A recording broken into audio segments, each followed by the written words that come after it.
Life is full of things to manage. Your work, your family, your plans, and your treatment.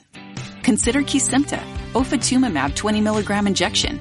You can take it yourself from the comfort of home. If you're ready for something different, ask your healthcare provider about Kesimpta and check out the details at kesimpta.com. Brought to you by Novartis Pharmaceuticals Corporation.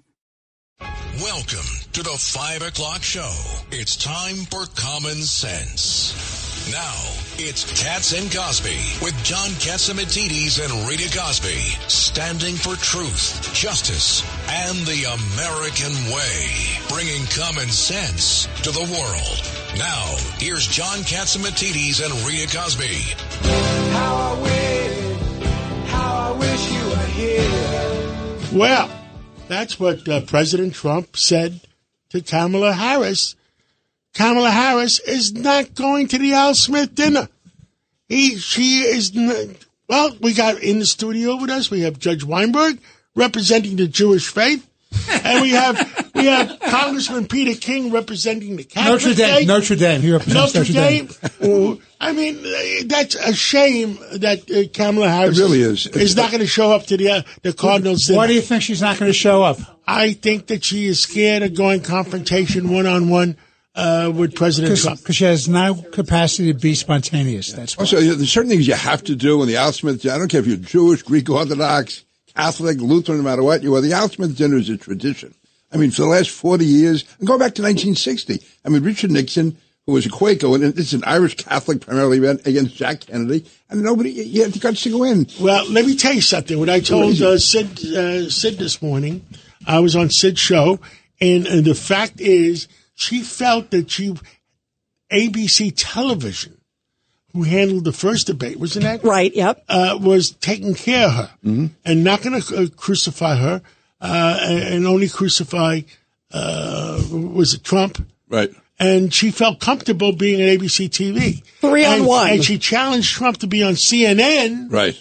But she's going to feel comfortable that CNN is going to protect her. Yeah, and she turned down Fox. That's the important thing too, John. She had the chance to debate on Fox. Unless she won't do it. And John's point is, here's my point. What is she going to do with the Chinese premier, the Russian premier, exactly, and Korean premier? If she can't handle the Al Smith dinner, which is such an amazing dinner with also raises tons of money for poor people, poor needy people, right? Great point, Pete. Great charity, absolutely. And she can't handle that, and she can't handle a debate with somebody that's going to be fair, because I think Fox would have been fair to her. She wants it all to be 3-on-1 against Trump.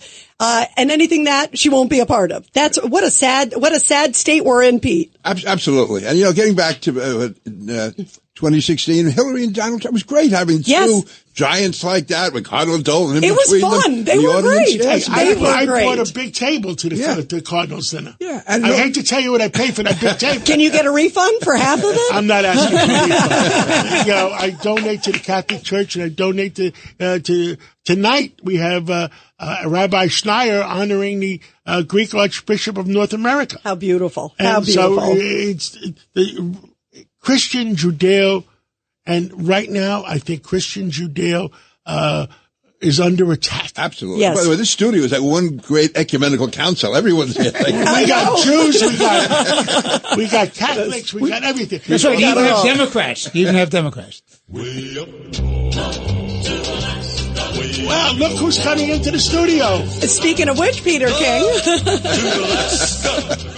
We have Senator Dan Sullivan.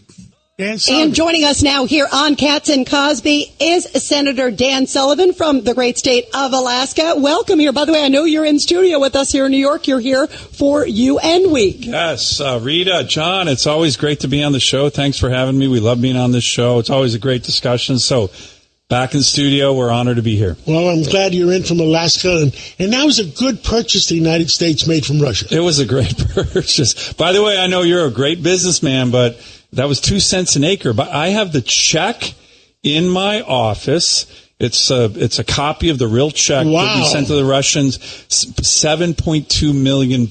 Okay, that's some pretty good real estate. $7.2 million that we sent to the Russians. Louisiana purchase was a good purchase. Yeah, very good. And they should have let Trump buy Greenland. They should have let Trump buy Greenland. I totally agree. Those would all have been great. But think about 2 cents an acre in Alaska. Boy, we pay that one back. You got it. That was a deal. By the way, Senator, you wrote a really powerful Wall Street Journal op-ed, a real strong story about Iran appeasement and this presidency. Explain. Yeah, look, this is, as I said in the Wall Street Journal this weekend, one of the hallmarks of the Biden-Harris administration is appeasing Iran. They've appeased Iran on everything. Let me give you a couple examples. First of all, energy, something we talk a lot about on this great program. But the Trump administration put massive sanctions on Iran. By the end of the Trump administration, Iran had about $4 billion in foreign reserves, which is not much at all, wasn't exporting hardly anything. Biden comes in with no explanation, essentially doesn't enforce the Trump sanctions. The Iranians are now exporting close to 3 million barrels a day, over $100 million in foreign reserves. And guess what they're doing with that money? Funding, equipping, and training the Houthis, Hamas, Hezbollah. It is just a total failure. And then the second one, I'll mention real quick. Look at what the Houthis are doing in the Red Sea. They're shooting at our Navy warships. Iranian spy ships are giving the Houthis targeting information to sink our Navy warships, kill sailors and Marines, and we don't sink those the Iranian spy ships. That's crazy. Appeasement. And a couple of hours ago, Iran made a statement that they're going to continue supporting the Hezbollah. Yeah. I mean, enough is enough. Nobody's blaming Iran, and it's their fault for all those terrorist attacks. John, you are 100% right. Iran is the agent of chaos through the Middle East. Everything that's happening bad in the Middle East right now, you can trace back to Iran. And have you ever heard President Biden or Vice President Harris even say this? No. And compared to the Trump administration that went after Iran, put massive sanctions on them, killed their number one terrorist, General Soleimani, and then launched a peace initiative with the Arab allies that we have in the region, with the Abraham Accords. That was working. Appeasement doesn't work, and that's the hallmark of Biden and Harris. And by the way, Kamala Harris will even be worse when it comes to appeasing Iran. It is horrible. And talking about the Christian Judeo world, I understand that Kamala Harris is not coming to the famous Al Smith dinner. I don't know why. Well, look, I know that's a big tradition here in New York. It's a big tradition as it relates to the Catholic Church here, and who the heck knows why, but it's not a good move. It doesn't send the right signal. Well, I think that Kamala probably, Vice President Harris, I'll address her proper, doesn't want to go head on with President Trump at a dinner. That's probably smart. I agree. Senator, anything else you want to talk? Anything else you want to talk about? Yeah, and also Russia too. Russian incursions in Alaska. That's made lots of headlines. Look, the world's in chaos because of Biden weakness. We've seen that. His weakness, particularly the botched withdrawal from Afghanistan, unleashed chaos. All the authoritarians started working together. But in my great state, you can see what's happening. The Russians and the Chinese are in the air off Alaska, are in the oceans off Alaska, are in the submarine areas off Alaska. I mean, we've had so many. It doesn't make a lot of news down here in the lower 48. We've had so many incursions by the Russians and Chinese in our airspace this summer and in our waterways. And it's just the authoritarian aggression that I think the weakness of the Biden administration, cutting defense spending. This is why we need President Trump in office. But it's Biden-Harris weakness, and we're seeing it. Alaska's on the front lines, and we're seeing it. We've seen it all summer. Well, thank you so much. Anything else you want to tell the American people? You're in New York, New York. I mean, here's what I want to tell the American people in New York. If you need a great vacation from New York, come on up to the great state of Alaska and visit us. You will have the time of your life. Guaranteed. You have an invitation from the senator from Alaska. Come on up and see us in Alaska. Look forward to it. Thank you so much, Senator. Thanks, Thank John. you. Thanks for Thank you. Thank you so much, Senator. Great to have you here in studio. How awesome. Yep. And you have to Solid run to, guy. You have Really to good run guy. to the UN now. Yeah, boy, what a Have busy week. Great evening. Yeah, what did you think, his point especially about Iran, this whole appeasement, and tomorrow we're going to hear from the leader of Iran. The answer is appeasement never works. It always escalates because they take one victory and they keep moving and moving and moving. Appeasement in the 1930s, you know the result of that, a bigger war. You could have stopped it earlier. Now, Ukraine, perfect example. Obama let him gobble up a piece of Ukraine, and then Biden let him gobble up some more. So first Obama, then Biden gobbled up. And now it's the same. Yeah, but who's the orchestra leader? I think the orchestra leader is somebody behind the scenes. Yeah, who do you think? Who do you think, John? You talked about some of it this morning. Everybody says it's President Obama, but I don't know. Yeah. But I was on with Sid again this morning, like I told you, and the fact is that President Obama and Nancy Pelosi, who was the real speaker, and still he's has a lot to say, influenced President Biden to vamoose. Yeah, absolutely. That's a nice word, influence. Yeah. They made him an offer. They made him an offer he could not refuse. Yeah, exactly. We can do it the nice way. By the way, we got some breaking news. and also, by the way, I also want to tease, we're going to have Bill O'Reilly coming up later on in the show, tonight. too. Oh, yeah. But I got to leave early, though, because I got the big Rabbi dinner. Schneyer's dinner. There's some breaking news, and Peter Solomon, John Solomon. Breaking news, WABC. And joining us now with some big breaking news is John Solomon with Just the News. John, you have some big developments on non-citizens voter rolls. Go ahead. Yeah, listen, when the Congress was trying to pass the SAVE Act, Democrats across the board said there's no non-citizen voting problem. Well, there is. A month ago, actually just 2 weeks ago, the Justice Department charged an illegal immigrant with voting in multiple elections not being detected. Today, Iowa charged a non-citizen for voting in elections in the past summer. And perhaps most disturbing of all, we worked with several voter groups to obtain the motor voter registration documents in several states, about 7 or 8 states. What they show, hundreds of times a foreigner applied lawfully for a driver's license and properly checked, she or she properly checks, I'm a non-citizen, I'm not eligible to vote. And still, state election officials in Pennsylvania, North Carolina, in Arizona, in California, in Illinois, in many states, they still put that person on the voter roll, even though the person properly declared they were non-citizen and ineligible to vote. If that could happen hundreds of times in just a batch of documents we looked at, perhaps nationwide, it's far more widespread. Very troubling. A lot of people reacting to this story today. And Senator Mike Lee just a little bit ago saying, hey, this is why we need this new law, the SAVE Act. There are clearly non-citizens getting on the voter rolls, and they're getting on even when the non-citizen does the right thing and makes clear they shouldn't be voting. State election officials are still putting them on the voter rolls. Absolutely. That's a big problem, John. The other problem in Arizona, you have 98,000, 78,000, I forget the number. Yeah, it's close to 100. You're right. Yeah. That got certified. They're non-citizens that are going to be voting, and the Arizona Supreme Court has said, you could vote. I mean, what the heck is going on?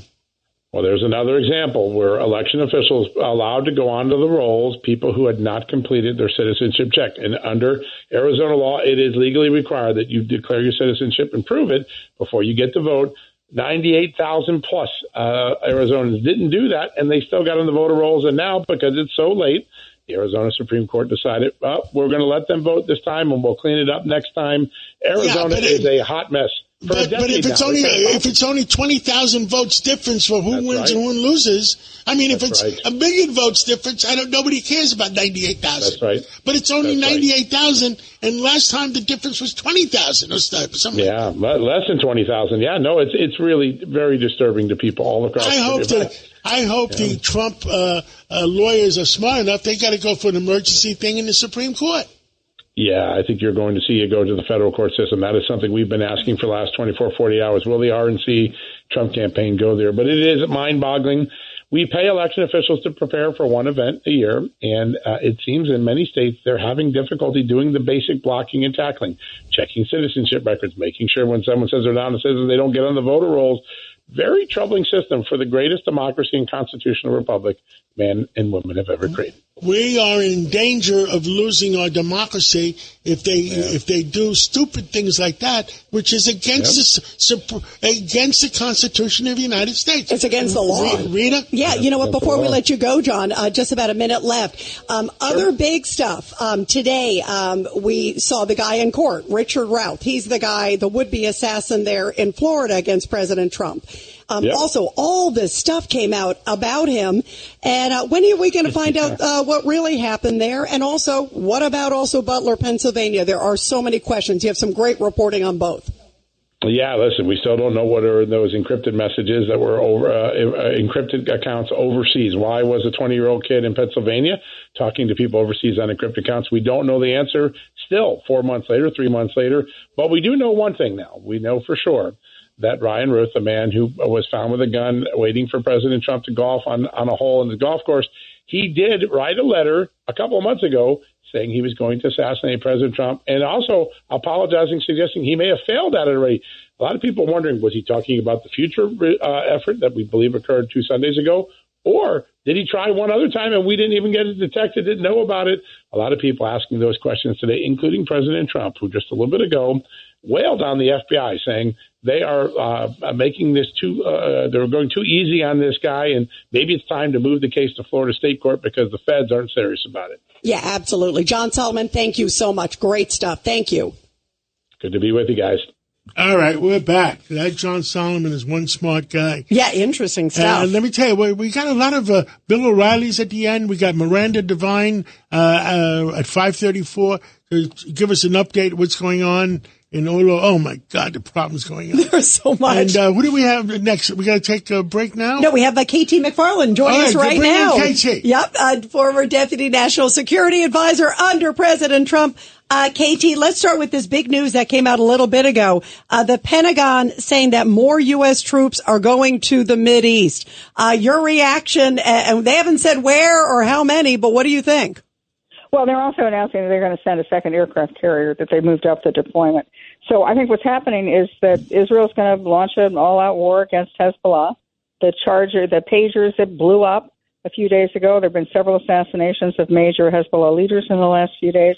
Israel is preparing things for a ground invasion, and they figure at this point, the United States isn't going to help them, but hopefully it doesn't stand in their way. And I think that particularly the aircraft carriers and the other forces that the United States is sending, and we're not sending necessarily to go to war, but we could evacuate a lot. There are a lot of American citizens in Israel. Yeah, and in fact, I just saw a message came out. There's a whole bunch of folks in Israel also saying. There's a lot of American citizens going. Sid Rosenberg is supposed to go in the next 2 weeks. That's right. He's going for the sadly 1 year anniversary of October 7th, which is right around the corner. KT, also Israel saying, get out any Israeli citizens that are in Lebanon. It looks like they are preparing. What about also, we talked with Senator Dan Sullivan at the top of the show. He was talking about the appeasement of this administration towards Iran, which of course is funding Hezbollah. It's funding the Houthis. It's funding Hamas. This administration made this war possible. It made the Ukraine war possible. Because of their energy policies, they made Russia rich and they made Iran rich. What's Iran done with the money? It supported an all-out five-front war against Israel. Well, that's the facts of life. Right. They took the excess money. We made them zillionaires again, and they took the excess money, funded the Houthis, funded Hezbollah, and funded what was the other group? Hamas, Hezbollah, all of those guys. Yeah, but it's even. Hi, KT. It's Richard Weinberg. But it's even worse. Obama made all this possible with his nuclear deal, and Biden tried to reinvigorate it, which means that you're looking at the cusp of Iran having nuclear weapons, which will really destabilize the world. What say you? Well, yeah, I mean, it'll ignite a nuclear arms race in the Middle East, because if Iran has nuclear weapons, the Saudis have already said they're going to get some of their own. They'll buy them probably from Pakistan. Turkey will want its own nuclear weapons. And then everybody in the Middle East is going to have nuclear weapons. And as we've just seen in the last 72 hours. This is a part of the world. Where's that song? We're on the eve of destruction. I mean, I made a statement this morning on Sid's show that who's running. Sid asked me who's running the White House. I said Jill Biden is running the White House because Jill ran the cabinet meeting last week, and Biden was there half asleep. I hear from other cabinet members, and the fact that they're not going to listen to Obama, they're not going to listen to anybody else because they feel that they were ousted out of office. What say you on that? There's nothing left to lose. You know, the Obama administration, which is really the Biden administration, it's all the same people. They feel it doesn't really matter if Biden's president and if he's non-compos mentis. It doesn't matter if Kamala Harris is and she has the word salad stuff because they're in charge. It's all the permanent staff that surround the Democrat Party. These are the guys who are convinced they're smarter than everybody else. They're going to handle everything, and we should not dare to criticize what they're doing. Meanwhile, if you look at what their track record is, I mean, we're on the verge of potential escalatory wars in Ukraine, in the Middle East, and in the South China Sea with China. That's how good these guys are, right? The people who think they're such perfect experts, they're on the verge of having three major wars that would pull the United States in. Well, right now we're on the eve of destruction because a lot of moving parts with the Ukraine, a lot of moving parts with Russia. Russia is threatening, and a lot of moving parts. I understand from some of my intelligence people that last week they had 400 ships between China and Russia on that training mission. China and Russia have declared a no-limits partnership. In other words, they're going to be cooperating with each other economically, politically, and most importantly, militarily. And that's what you're seeing in Ukraine. There's Chinese weapons showing up in Ukraine. That's what you're seeing with Iran. Iran is getting weapons from Russia. These guys are a new axis of evil, and I guess you could say eve of destruction. And remember, October 7th, the anniversary of October 7th is coming up in the next few weeks, and I am sure that Israel is going to do something prior to that, and I'm equally sure that Hamas, Hezbollah, Iran, the Houthis, you name it, they're all planning something too. Wow, scary stuff. Maybe wow. Sid Rosenberg shouldn't go. Yeah, or at least bring a flak jacket for sure. It's going to be tough regardless. And a wow. vest, yeah, absolutely. Thank you so much. Thank you. KT, thank you so much. KT. We love you. Keep fighting for America. You too. Thank you, KT. Let's take a break, and we're going to come back with Charlie Gasparino, One Smart Guy, and Go Woke, Go Broke, his new book. And we have a lot of interesting questions to ask him.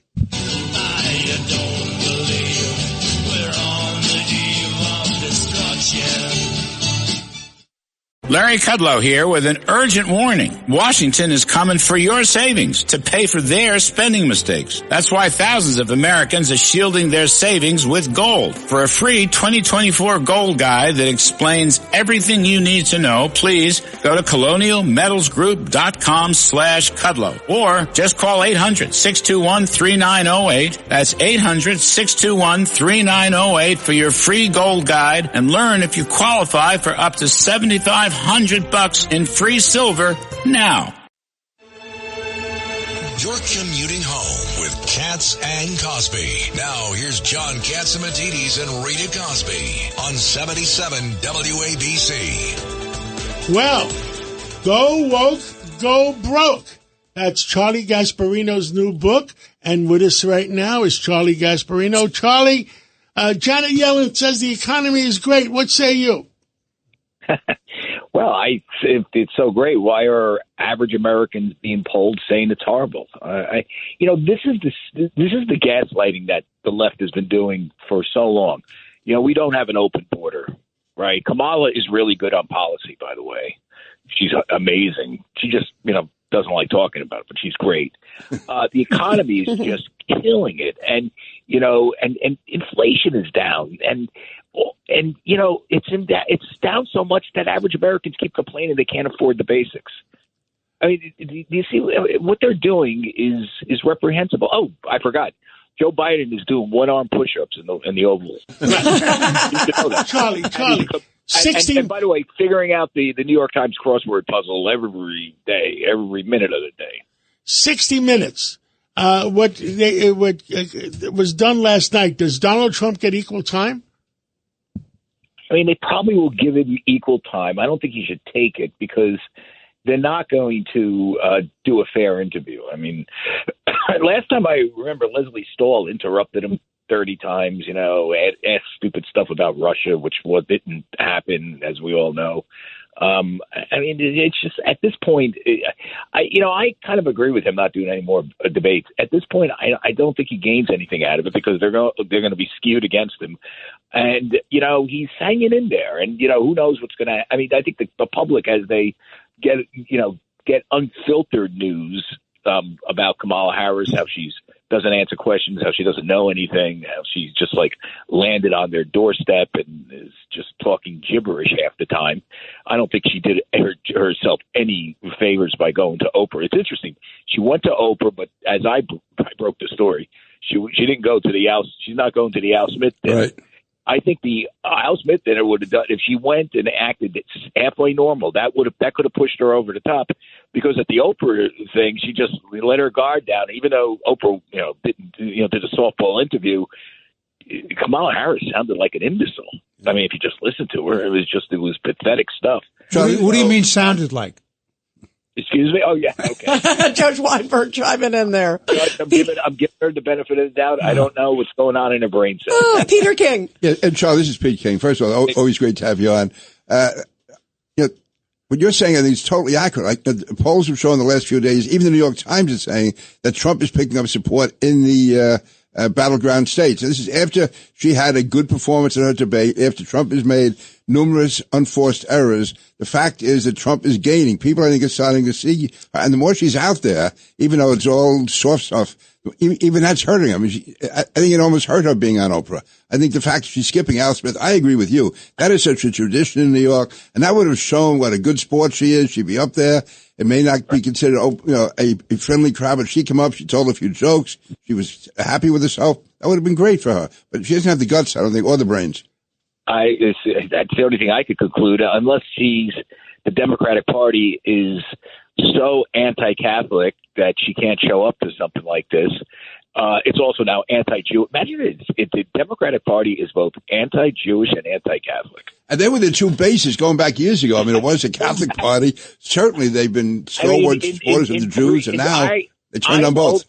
I'm old enough to remember the old New York saying, the three I's: Israel, Italy, and Ireland. Right. And African Americans, made up the sort of base of the Democratic Party. It's gone now. I mean, it's done. I mean, how did they get invaded? It's so stupid. They got invaded, and they're still the crazy Democrats are pushing away the common sense Democrats. Listen, AOC. I don't know. I know so many Democrats out there that can't stand AOC. I'm not saying, but they say they hate Trump. He's too nasty. He's too this. And I'm saying, but think about who you're turning the party over. You're literally turning the party over to the American version of Hamas with AOC. All these other Looney Tunes. I mean, they are really sick people, and they're imbeciles. I mean, AOC is just, if you listen to her for more than 5 minutes, she might be good at marketing herself. She's a good bartender. Listen, we both are proud graduates of Yorktown Heights High School, just so you know. Full disclosure. Charlie, I'm not going to say two of the kinds. I lost a lot of money at that Yorktown Heights supermarket. Yeah, listen, I haven't, I don't go back much. That's my hometown. And by the way, they're glad not to see me. Trust me. Given all the trouble I used to cause when I was a kid. But, I will just say that this is a person that, the AOC is, I mean, the AOC deserves a bigger, a sort of deep dive into, who she is. Because I know from Yorktown, she didn't go by AOC, Alexandria Ocasio-Cortez. She was Sandy Cortez for many years. Oh, very interesting. We'll have to look into Sandy Cortez. And in the state of Illinois, Barack Obama was Barry Obama. He's the same thing, Charlie, a big question. I understand, and he's a good friend. Brian Moynihan, the CEO of Bank of America, is going on the Brown board, or the Brown, becoming Chancellor of the Brown. Chancellor of Brown board. That means he's going to be Emperor of Brown. Well, he's not my good friend, just so you know. Okay. He's your good friend. Well, okay, but, we all have Now, why is he doing that? Because I haven't talked to him in a month or so. Why is he doing that? And they're going to vote.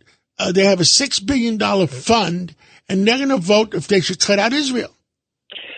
Yeah, it's one of the most. Listen, if you read my book, Go Woke, Go Broke, you'll know. And I basically devote a chunk of it to corporate wokeness as it applies to Wall Street, including Bank of America. He's maybe among the most woke CEOs around there. I mean, he opposed a North Carolina law that prevented men using the women's room if they're trans men. I mean, just a lot of stupid stuff. And you just go through the book. He encouraged his employees in Charlotte to take a 21-day racial equity challenge to weed out their inherent racism and white fragility. And then he takes his job as chancellor right when he knows they're going to vote to divest from Israel. And it caused one board member to quit, which is probably what he should do if he had half a brain and, any sort of conscience. I mean, just think what they're doing. They are legitimizing the complete nonsensical claims of a bunch of radicals on campus. They agreed to put this up to a vote, so they basically negotiated with terrorists, put this up for a vote if the radicals would stop their anti-Israel protesting and encampments. So we put something stupid up to a vote. Let's dive. It's hard to get my arms around because it's so dumb. We put it up to a vote that divest from Israel because Israel defended itself against one of the worst terrorist attacks ever, killing more than 1,000 people, and now we're gonna to appease the lunatics who think that's justified. Let's put it up to a vote. And by the way, me as the head of the second biggest bank, I'm going to lead. I'm going to be chairing that session. Well, I hope he makes. Look, I know him. He's a decent guy. He's from Boston originally, which makes him a little bit left. And I hope he makes the right decision on Israel. I don't think he is. I think he's an imbecile for taking this up. There's one guy. John. Yeah, we just have a few seconds left, Charlie. Go ahead. One guy on the board said, said I'm not going to be part of this. I mean, what the hell? Yeah, it's a crazy. We'll keep us posted, Charlie, please. We love having you on. Charlie Gasparino, thank you. Charlie, go woke, go broke. Thank you very much. Well, right now, Rita, why don't you give us the hot news of the day? It's the top news of the day, sponsored by Goya. Here's Rita Cosby. And here are some of the biggest headlines. President Biden is in Manhattan along with many world leaders for the UN General Assembly. New Yorkers are dealing with big road closures and also frozen zones. Also, former President Trump will be in Pennsylvania today for a policy roundtable before holding a rally. Meanwhile, Vice President Kamala Harris doesn't have any public events planned today, but plans to visit swing states later this week. And also, a federal judge is denying bond for the suspect in an apparent assassination attempt on former President Trump. At the golf course there in Florida, the suspect appeared in West Palm Beach federal court this morning with the judge ordering him to be remained in jail pending trial. And those are the big headlines of the week, everybody. You're commuting home with Katz and Cosby. Now, here's John Catsimatidis and Rita Cosby on 77 WABC. And we are back here on Katz and Cosby. John is running off to a big event, of course, tied to the UN. We continue now here with Peter King, of course, the great former congressman from New York. And we bring in Miranda Devine. Miranda, your column is so spot on. Who exactly is running the country? Certainly it appears to be Jill Biden. And based on that last cabinet meeting, it sure looks that way. Explain. And what does that mean for American leadership, not just here, but abroad, too? My goodness. Oh, it's just insane. And I have to apologize to you for the noise. But like everyone else in New York, I got caught in the traffic and couldn't get to a quiet place. But, Yeah, look, I don't know. You know, I don't actually think it's Jill Biden who's running the country, but it's certainly not Joe Biden. You just have to look at his just declining cognitive ability. The other day, he was supposed to be introducing the Indian Prime Minister, Narendra Modi, and he forgot what he was doing. I mean, how hard is it to keep the name of the person that you're spending the weekend with in your head when you're up there on stage to introduce somebody? He's just there shouting, "Who's on next?"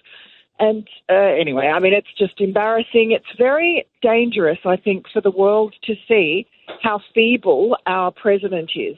And then, of course, on Friday, you had Jill Biden shows up in the cabinet meeting, the first one that Joe Biden has held for 11 months. And she's presiding at the head of the table and, you know, talking about her pet project, whatever it is. And, you know, everyone around the cabinet table is supposed to applaud her afterwards. It is absolutely ridiculous. You know what was frightening, Miranda, because I was watching that when it happened live, and it was like Joe Biden could barely get the words out. I mean, a lot of people were obviously very critical of his performance in the debate. To me, it looked like he really has sadly degraded. I say sadly, you know, for America, too. My goodness. When you see it, he really... like he barely could get a couple words out, and then it was like maybe 5-10 seconds later, I'm passing it on to Jill now. It was like, what? Yeah. I mean, it was so stunning. I think what that tells us is, as we've suspected for a long time, because I remember being on the campaign trail in 2020 in Iowa and New Hampshire and seeing him, it was obvious to everybody that he had lost many steps. He was very, you know, forgetful and had to have a teleprompter dragged around for just the most basic stump speech. And so 4 years later, obviously he's going to have gotten worse, and it's just the White House and Kamala Harris have been covering up for him all this time and telling us that he's hale and hearty and sharp as a tack and fit as a fiddle, etc., when he hasn't been, and it's been clear. They've been hiding him. They've been pumping him up with whatever they have to get him through various set pieces like the State of the Union sort of intact. And for some reason, they failed to do that before the debate. And it seems ever since he's not getting any help, you know, medicinal help, as he might have afterwards. So he's just letting it all hang out. You know, and also, by the way, Peter, tomorrow he's supposed to address the UN. I mean, how's he going to do that, Peter King? I don't know. You know, in politics, you always attack your opponent. You exaggerate. You do what you have to do. In this case, anything was said bad against Joe Biden was an understatement. I mean, I had no idea he was that bad. And what he showed at the debate, and tomorrow to have him go before the world as our leader, this can't help the United States. No, I'm sure they'll have him, you know, prepped up, and he'll be reading from a teleprompter, so there probably won't be too many terrible gaffes. It's not that hard to read from a teleprompter, although he does make a meal of it. Yeah, but just the way he looks, though. I mean, the whole look, he has a look of a doddering person, really.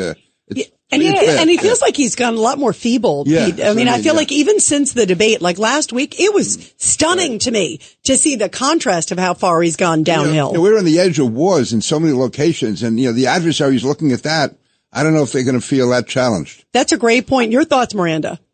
Yeah, I totally agree with you. I think it's a really dangerous situation, and people don't realize that, you know, we have him as president for another 4 months, and certainly our adversaries around the world realize that. And it's a great opportunity for them to do whatever dastardly deeds they want to do down America in that period. So who's running things, Miranda? Right. Because he's not running things. I don't think Jill Biden is necessarily, even though publicly it seems like she's running things. John was on this morning with Sid. And talking about how maybe it's the behind, you know, what is it, Obama or who? But the Bidens and Obama aren't so friendly after what Obama and Pelosi did to Biden. No, well, I mean, I don't think if it is Barack Obama, he doesn't need to ask Joe Biden permission. He'll just do what he wants. And, you know, whether he's pulling the strings or the people that he installed in the White House from his former administration with Joe Biden are doing that. I mean, certainly Antony Blinken and Jake Sullivan seem to be running world affairs by themselves and not very well at all. I mean, these are the guys who gave us, along with the generals and Joe Biden and Kamala Harris, the disastrous Afghanistan debacle. On their watch, we've had October 7, the Middle East is on fire. We have Russia invading Ukraine just as Russia stepped over the line when the Obama administration was in power, but not when Donald Trump was. And it's just outrageous that you've got President Zelensky from Ukraine now in a swing state of Pennsylvania being flown there by the U.S. military, by the taxpayer, to criticize Donald Trump in a swing state. It's incredibly dumb of him. It's tragic for the Ukrainian people. But that's election interference yet again by Ukraine. Yeah, that is actually a stunning testament. Just like you said, boy, how political things have become. Wow. Miranda, thank you so much. We love having you here. And of course, the new book, The Big Guy, just out. Bravo to you, my friend. Thank you so much. Thank you, Miranda. Thank you. And everybody, after the break here on Katz and Cosby, Bill O'Reilly. It's a common sense recap of the big stories. It's Katz and Cosby on 77 WABC. And we are back here on Katz and Cosby. This is Rita Cosby, continuing also with Congressman Peter King. And joining us now is the great Bill O'Reilly, mega best-selling author, of course, also host of Common Sense with Bill O'Reilly, 9 to 10 p.m. Eastern Time. Peter King. Yeah, Bill, before we start, I think both of us want to express our sorrow to the Nelson DeMille family. He was a good friend of you and of mine. Yes. A great guy. Great man. His funeral and his wake and everything, tremendous turnout. Just a truly, truly great American and a great guy. And best-selling author and veteran, but just an amazing person. Absolutely. And the funeral, of course, was today in Garden City. An amazing man, right, Bill? Yeah, I was at the wake last night, and I was... I consider myself lucky to be friends with a bunch of people who are unique. That I look for that. I look for honesty first, and then I look for unique personalities that can teach me stuff. So Nelson DeMille is obviously a very successful author. I would send him my manuscripts, and he'd do the same to me. Before we published our books, and it really helped me to get his perspective. But what impressed me most about Nelson was his service in Vietnam, where he won the Bronze Star. Yep. People don't know that, and Nelson wasn't the kind of guy to wear the medal. He almost never spoke about it unless you asked him. Right. Yeah. But I grilled him. I got it out of him. And my cousin was a hero in Vietnam as well. And that conflict has been so underreported, and the heroism demonstrated on the part of good men like Nelson and my cousin to bring freedom to those people in South Vietnam. That whole story has been misreported in a historical basis. So I was pleased to be there last night, and Nelson's family knows he'll always have a friend in me. Yeah, he was an amazing soul, friend to us all. I love Nelson. Bill, we're talking about America, obviously, the throes right now with the presidential season. You wanted to talk about the ad campaign between Kamala and Trump. I lead my broadcasts. People know that when I'm on WABC, they are taking the audio of my television broadcasting for Common Sense. And then I do an 8-minute monologue locally on local New York, and I do it on the collapse of the mayor's power base tonight. Eric Adams, I think, is finished based upon all this federal activity going on around him. Whenever you see something like that, they're not wasting their time. It's not a fishing expedition. They've got it. They're just trying to layer it now. And many, many advisors and close people, Eric Adams, are under this investigation. And as you know, if you read Confronting the Presidents, which, by the way, will open at number 1 on the New York Times bestseller list. Oh, congrats. Congrats. That's awesome. Another one. That's awesome. Right. 19th number 1 I've had. And you know how much joy that brings the New York Times. I do. By the way, they're having heart attacks. Got another number 1 book. But when you read about the individual presidents who got into trouble in the corruption realm, It was always the people around them who brought them down.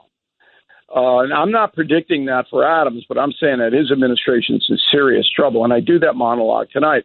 But then I lead off with everybody's asking me wherever I go, who's going to win, who's going to win, who's going to win. Now, I can't 6 weeks out predict that because there are going to be too many things that happen in the ensuing time before we vote the first Tuesday in November. I will tell you, though, and I got this weekend, I actually went down to Florida for some secret meetings. I love those. And there's never good snacks at secret meetings, by the way. Never. No.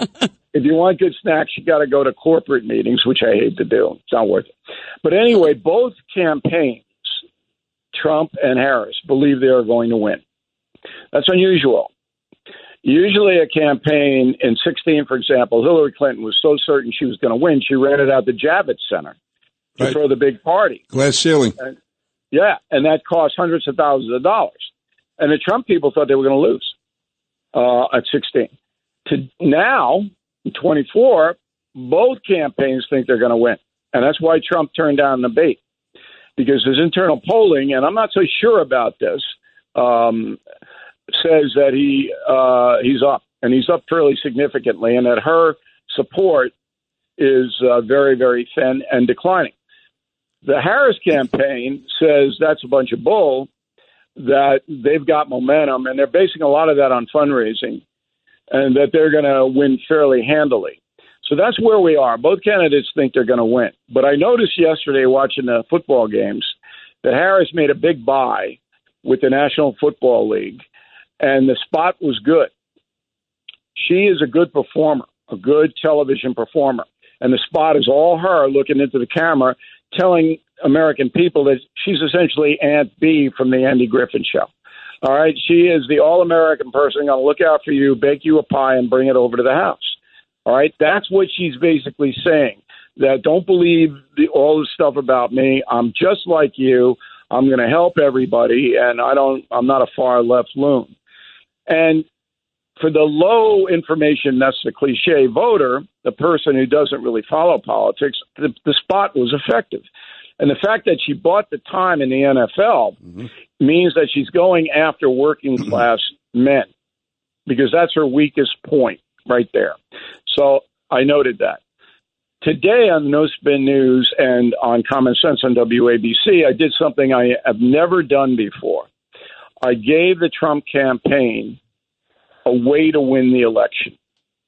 I have never done that in 28 years of national commentary, but I feel that the Harris campaign is so radical left, it's going to damage my family, your family, so much if it gets in that I had to do it. Now, here it is.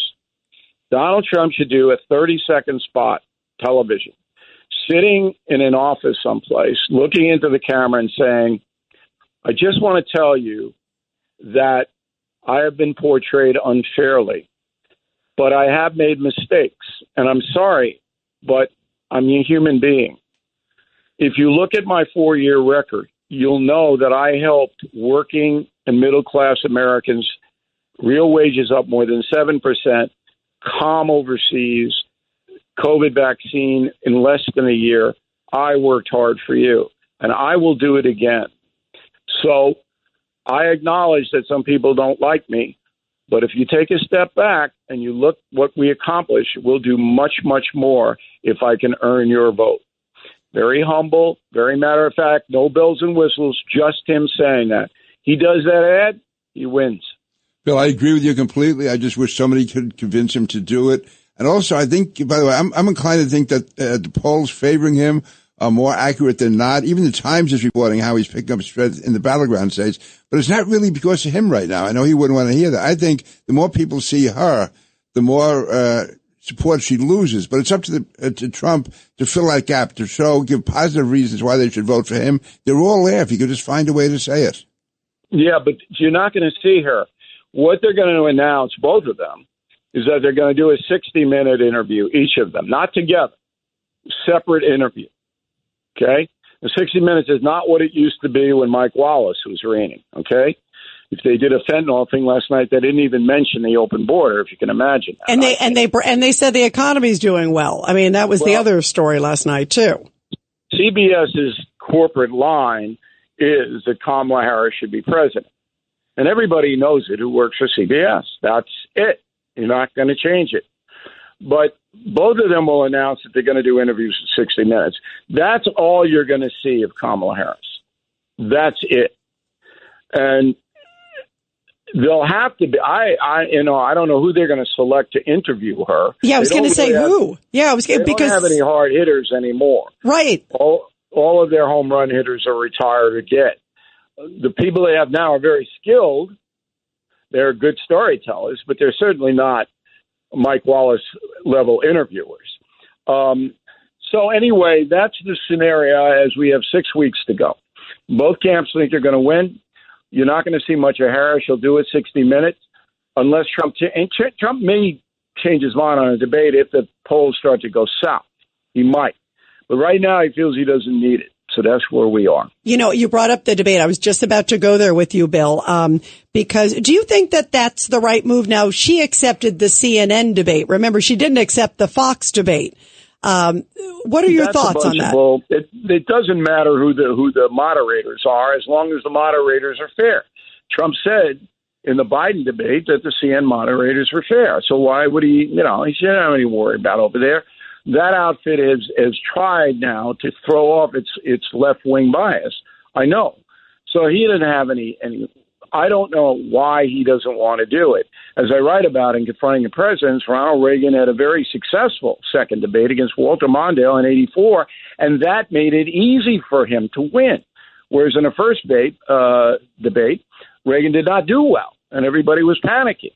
So if I were Trump, I would go back in. But for some reason, he doesn't want to. Real quick, what do you make of her not going to the Al Smith dinner, Bill O'Reilly? Because come on, Rita. It's fun. I think here's where I come from, Bill.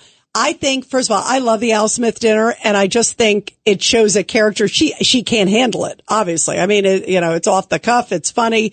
You got to be quick-witted. I'm not surprised she's not doing it, but it's interesting.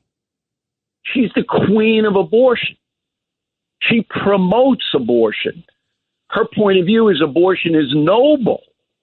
And she's going to walk into a dinner sponsored by a Catholic cardinal. No, but I think Cardinal Dolan would have been polite, so I think she could have had an opportunity. Doesn't matter, Congressman. Well, I think she, I disagree with you. I think she could have handled it the right way, could have shown that she was able to roll with the punches and that she was willing to reach out. That's all I'm saying. People looking at it would see her with Cardinal Dolan. Right? That crew in there, in that Al Smith dinner, hate her. But you can turn that around. Some people can do that. If you have the skill, you can turn it around. FDR could have turned it around. Not if you're the queen of abortion. Not if you're that extreme. Yeah. Anytime, anywhere, any reason, she's going to walk into the Al Smith dinner. I think with talent, she could have done it. Maybe I'm wrong, but I think with talent, she could have done it. But to your point, Pete, I don't think she has the finesse. That could well be. Right. Yeah. I don't think she has the finesse to be able to deal with exactly what the level would be. Bill O'Reilly, we can't wait to tune into Common Sense tonight at 9:00. Thank you so much, Bill. And congrats on another big bestseller. That's awesome. Thanks for having me, guys. Thank you. And Pete, what do we all stand for? Truth, justice, and the American way. Pray for America, guys.